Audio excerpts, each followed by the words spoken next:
Dear students, आज हम discuss करेंगे nth ऑर्डर रिएक्शन। इसका मतलब ये हुआ कि हम किसी भी ऑर्डर की रेट इक्वेशन को यहाँ पे डिराइव कर सकते हैं, लेकिन याद रहे ये सबके लिए एप्लीकेबल नहीं है। जैसे जो n है वो 1 नहीं हो सकता, यानी फर्स्ट ऑर्डर के लिए एप्लीकेबल नहीं है, इतना याद रख लेना। ठीक, ये पहली बात। दूसरी बात, सपोज हमारे पास में एक रिएक्शन है, A गिव्स प्रोडक्ट, ये रिएक्टेंट है, ये प्रोडक्ट, और ये जो A है रेट इसके nth पावर पे डिपेंड करता है। मैं लिखूंगा rate is directly proportional to A raise power n।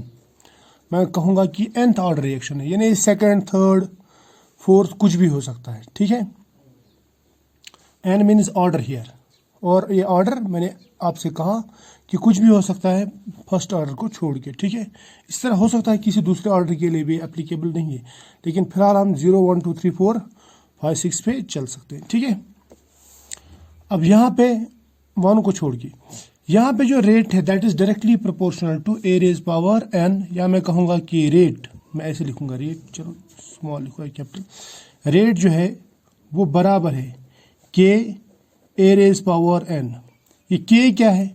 ये है प्रोपोर्शनलिटी कांस्टेंट, प्रोपोर्शनलिटी कांस्टेंट जिसे हम कहते हैं रेट कांस्टेंट। समझ में आया ना? यहां तक क्लियर है?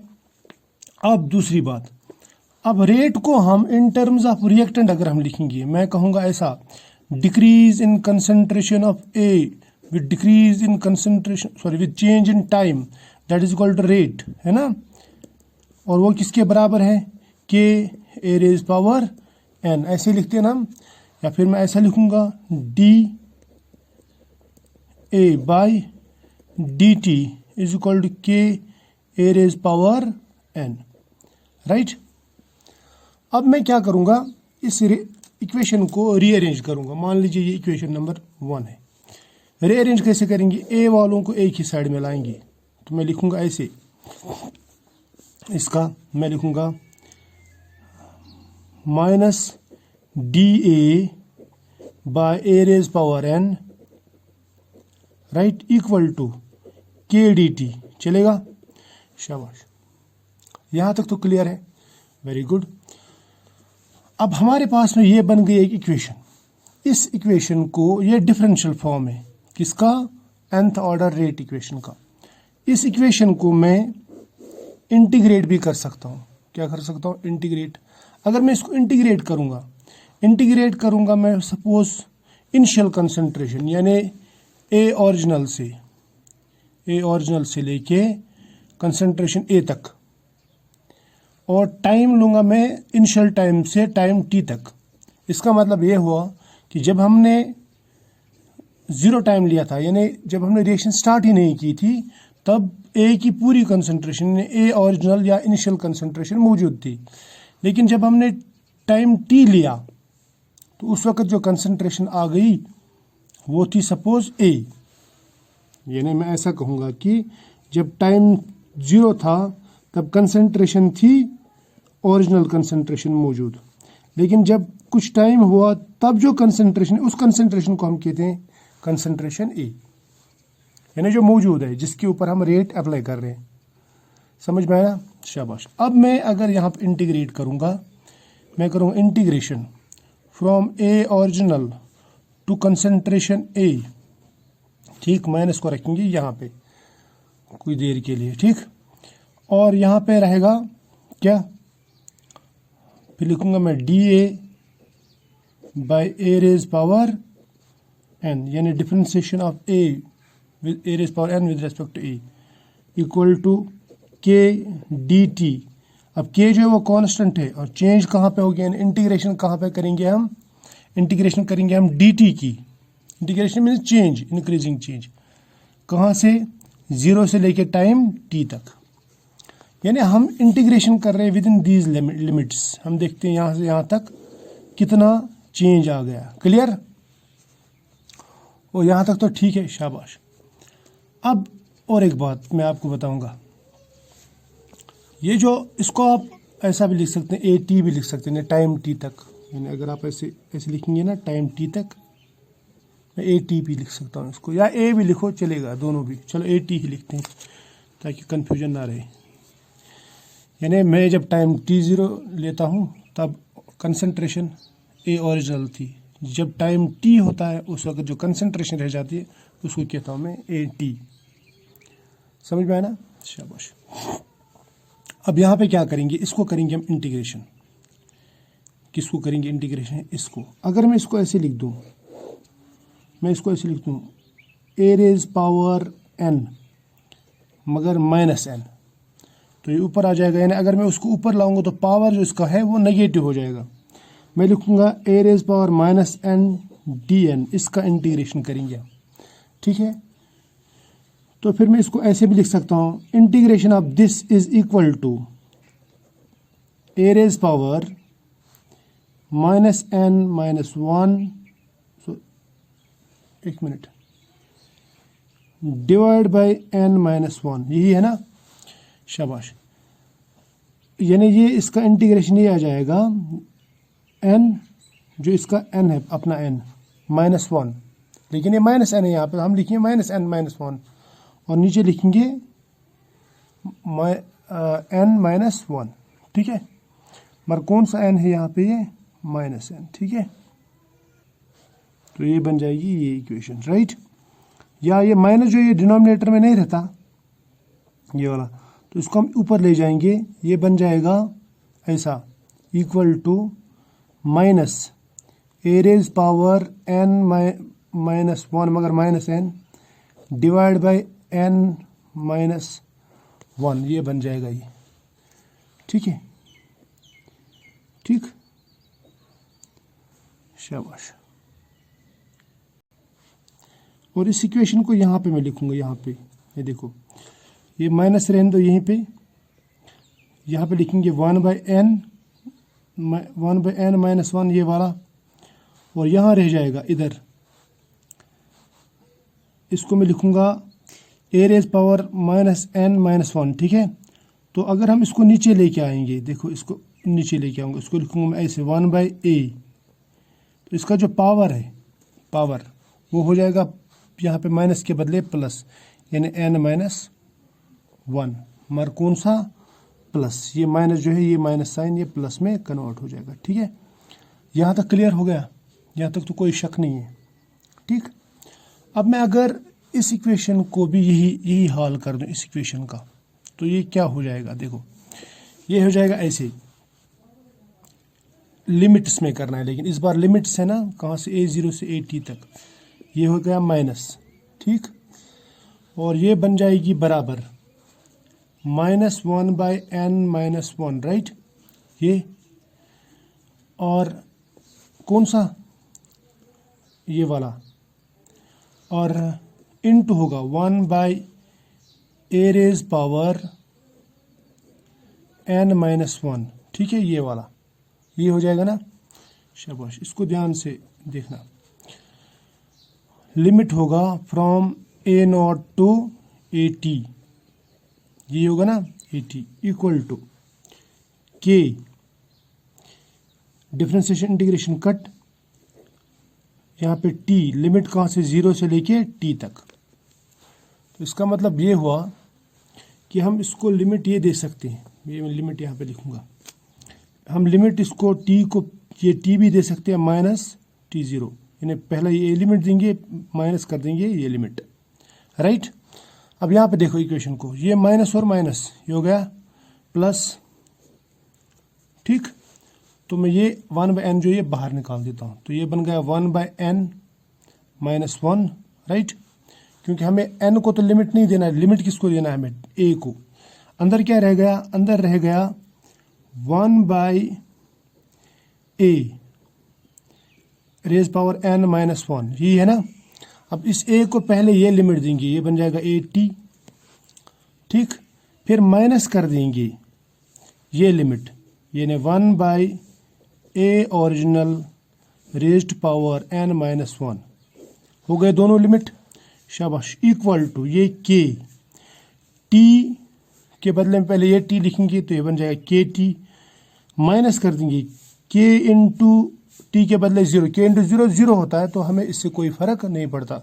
हम यहाँ पे लिख भी सकते हैं -0, तो 0 बाद में लिखने की ज़रूरत नहीं है। हमारे पास में ये इक्वेशन आ जाती है, ये इक्वेशन। अब इस इक्वेशन को आप मान सकते हैं कि ये integrated form of second order reaction है। इसको मैं लिखूंगा इक्वेशन नंबर 1। इसको मैं ले जाऊंगा दूसरे पेज पे। ये याद रखना, ये इक्वेशन क्या है। क्या है equation? 1/n-1 into 1/at raise power n-1 minus 1/a0 raise power n-1 equal to kt। तो क्या थी हमारे पास में equation? 1/n-1 into 1/at raise power n-1 minus 1/a0 raise power n-1 into equal to kt। k क्या है? ये है rate constant for nth order reaction. इसको आप kn भी लिख सकते हैं, कोई बात नहीं है, ठीक है। यहाँ तक तो समझ में आया, यहाँ तक तो बहुत इजी है। अब अगर मैं इसको रीअरेंज कर दूँ, सपोज ये जन 1/n ये इधर ले जाऊँ, ये यहाँ पे मल्टीपल हो जाएगा इसमें, है ना। इसको अगर मैं इधर ले जाऊँ तो ये हो जाएगा मल्टीपल, ये बन जाएगा 1/at, ठीक। या मैं इसे लिख दूंगा 1/at raise power n-1 minus 1/a0 raise power n-1 equal to, ये जो है ना -n/1 यहाँ पे डिनोमिनेटर में था, यहाँ पे आ जाएगा न्यूमरेटर में, यानी n-1 इंटू kt बन जाएगा, है ना। यहाँ पे डिवाइड में था, यहाँ पे मल्टीपल हो जाएगा, यानी इंटू kt बन जाएगा ये, राइट। ये याद रखना, ये into kt, n-1 into kt। Clear? यहाँ तक तो ठीक है। अब अगर मैं आपसे पूछूं, ये जो है 80, यानी मैं कहूँगा कि 1/at रेज पावर n-1 ये किसके बराबर आएगा? तो आप ये इधर ले जाओ, ये बन जाएगा प्लस, ये बन जाएगा n-1 kt, है ना, plus 1/a0 raise power n-1।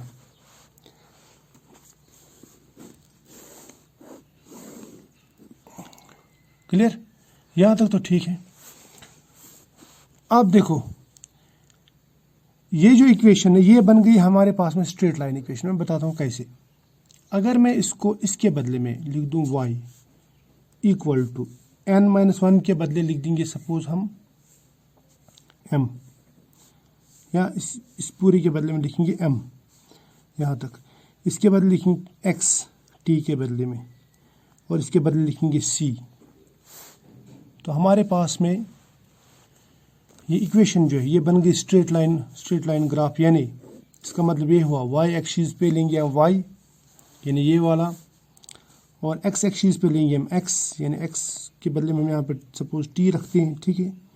और m जो है ये बन जाता है स्लोप, यानी n-1 k बन जाता है स्लोप, और ये जो है c ये बन जाता है इंटरसेप्ट। लेकिन इसके लिए एक कंडीशन है, हर बार ये स्लोप ऊपर नहीं जाएगा। अगर मैं लिखूंगा ऐसा, if n is greater than 1, अगर n ग्रेटर देन 1 है, यानी n जो है वो ग्रेटर देन 1 है, तब ये स्लोप आएगा पॉजिटिव, है ना। तब ये सपोज 2 है तो 2 - 1 1 आएगा, 1 kt आएगा। तो उस सूरत में ये ग्राफ बन सकता है। यानी उस सूरत में जो ग्राफ बनाऊंगा मैं ऐसे बनाऊंगा। y के बदले में क्या लिखेंगे हम? 1/, जब मैं रेड कलर से लिखता हूँ, ये मैं लिखूंगा इसको 1/at रेज पावर n-1, ठीक। यहाँ पे लिखूंगा मैं 1/a0, यानी ये ओरिजिनल रेज पावर n-1, ये बन जाएगा, ओ सॉरी ये गलत हो गया, 1 मिनट। ये y एक्सिस लिया, ये लिया y एक्सिस पे। x एक्सिस पे क्या लेना है हमें? x एक्सिस पे लेंगे हम ये टाइम, ठीक है। तो टाइम स्लोप किसके बराबर बन जाएगा? ये बन गया स्लोप, और ये जो है ये बीच में ये है इंटरसेप्ट, यानी इसके बराबर। इंटरसेप्ट किसके बराबर है? 1/a original raise power n-1। Slope किसके बराबर बन गया? स्लोप ये बन गया n माइनस 1 के टी, के के बराबर, सॉरी के टी के नहीं, के के बराबर। ठीक, लेकिन कंडीशन क्या है, if n is equal to n is greater than 1। अब दूसरी कंडीशन लेते हैं हम यहाँ पे। दूसरी कंडीशन क्या है, if n is less than 1, तो उस वक्त जो n माइनस 1 आएगा, सपोज 0 माइनस 1 है तो वो नेगेटिव आएगा, तो उस वक्त जो स्लोप हमें मिलेगा वो इस तरह मिलेगा। सपोज y एक्सिस पे लूँगा मैं, y एक्सिस पे क्या लेते हैं हम, शाबाश, y एक्सिस पे लेंगे हम ये 1/8 raise power n minus 1। x axis पे क्या लेते हैं हम, सपोज टाइम है ना, और ये हो गई x एक्सिस, ये x एक्सिस है ना, x की सीध में x एक्सिस। अब रह गया ये इसका वैल्यू क्या आएगा, नेगेटिव की पॉजिटिव, नेगेटिव आएगा। m मीन्स स्लोप, तो ये स्लोप जो है ये इस तरह आएगा। ठीक, और उसके बाद में ये जो बीच में इंटरसेप्ट आएगा, इंटरसेप्ट मीन्स c, ये तो ये c जो है ये इंटरसेप्ट है, हम लिखेंगे इसके बदले में 1/a0 raise power n minus 1। Slope किसके बराबर आएगा, ये आएगा n माइनस 1 इंटू के के बराबर। समझ में आया, तो इस वक्त नेगेटिव स्लोप आएगा, लेकिन जब n 1 से कम होगा, इतना याद रख लेना। तो आई होप यहाँ तक आपको समझ में आया होगा। इसको मैं थोड़ा सा रीअरेंज भी कर सकता हूँ, या मैं आपको एक सपोज एग्जांपल भी दे सकता हूँ इसके ऊपर। सपोज अगर हमारे पास में ये इक्वेशन जो ना ये ज़ीरो ऑर्डर रिएक्शन है, एग्जांपल बताता हूँ मैं आपको।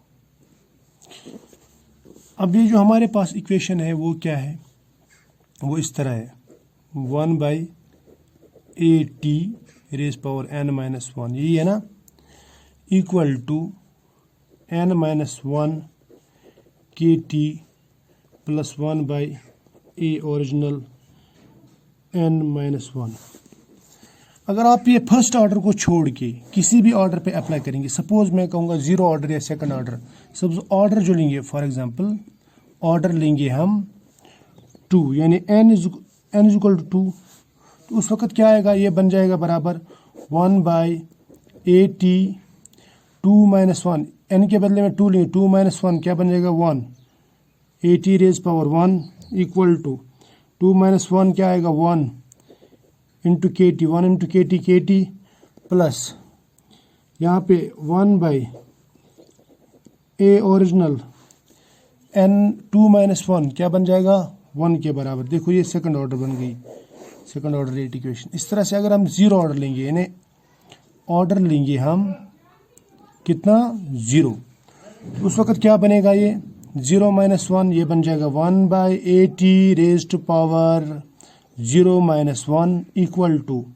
0 माइनस 1 इंटू के टी है ना, प्लस 1/a0, सॉरी 1/a0, ये 1/a0 n के बदले लिखेंगे 0 माइनस 1, यही बन जाएगा ना। देखो ये बन जाएगा 1/80 raise power minus 1 equal to minus K T plus यहाँ पे बन जाएगा 1/a original minus 1 raise power minus 1। ठीक, अब इसको अगर आप रीअरेंज करेंगे, ये ऊपर ले जा तो ये बन जाएगा 80 रेज पावर प्लस 1 है ना, 80 raise power plus 1 minus K T, ये minus K T plus a original raised power 1, तो ये बन गई जीरो ऑर्डर रिएक्शन। आप ये चेक कर लेना, ये उसी इक्वेशंस के, उन इक्वेशंस के बराबर होंगी जो हमने इससे पहले बनाई है। ठीक है, तो आई होप यहाँ तक आपको समझ में आया होगा। आज के लिए फ़िलहाल इतना ही, फ़िलहाल तो हम यहीं पे करेंगे स्टॉप, लेकिन मिलेंगे नेक्स्ट लेक्चर में, तब तक के लिए बाय।